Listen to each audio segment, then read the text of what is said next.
History of my grinders.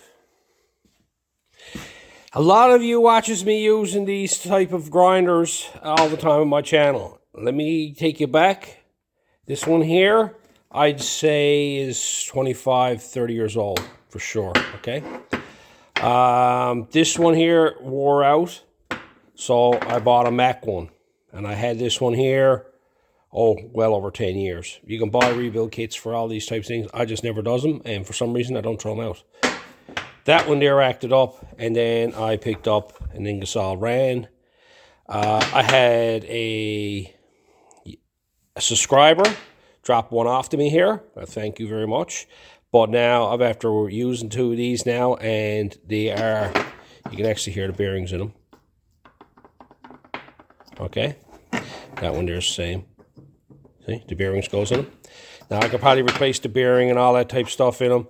I'm not going to throw them out. I'm going to play around rebuilding them, but I ran into some issues here trying to match stuff up in them. And two of these are the same, but these ones here got different parts in them. These are pretty well junk, okay? This one here, or is this one? No, both of them are. I thought one was seized up, but all of them usually what ends up going in them. You can hear it there, look. It's just the bearings goes in them. You can buy the bearings from them, but there is brushes in there that spin around and they wear out. And what ends up happening is the back side and the top side of the thing, when the bearings goes, wears into the aluminum bodies on these. And what ends up happening then is that when you start using them, they don't have the power that they had even with the bearings replaced and whatnot in them, right? So, like, I get my money's worth out of these. Here's one here. Here's a new one. I just bought it. Bought this on Amazon. I think it was $120, okay? It's another one of these, identical to this one here, okay? Or this one, same, the logo's changed, but, you know, that's it. And that's all a part of it. That there now, I'll get a number of years out of that as well. Maybe someday I'll rebuild them. Maybe I won't. I don't know. I just, like, I'm a devil for holding on to old air tools. I went through my tools here about a month ago when I cleaned that toolbox when I made the hammer rack, and I decided to, no, this stuff's got to go. I had die grinders in there that I've had there almost 30 years, and they were shot, and you can no longer get parts from. So, but this is just an idea of how long I've been using this grinder, and I really, really enjoy it. I don't see a lot of people, and what's interesting is I went locally to buy these, okay? Nobody carries these style grinders anymore, okay? Princess Auto has one that you can order in and stuff like that, but they got none on the shelves. Everybody's gone in them little small Rolex style grinders, the small ones. I see a lot of people using them. I have them here.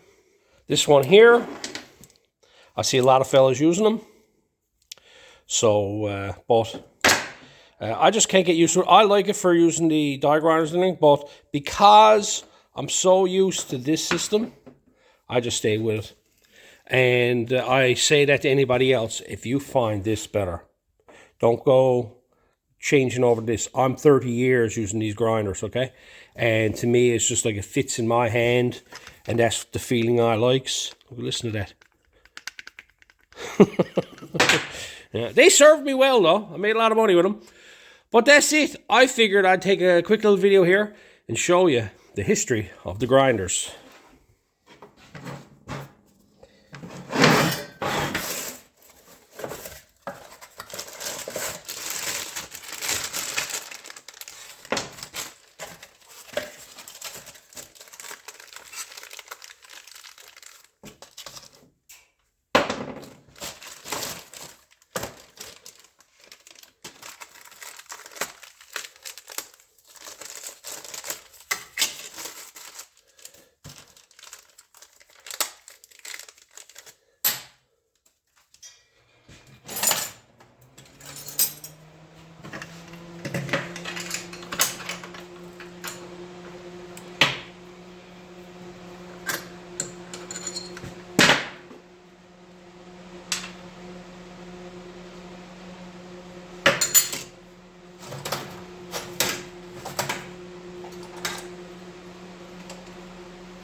is that so hard to go on?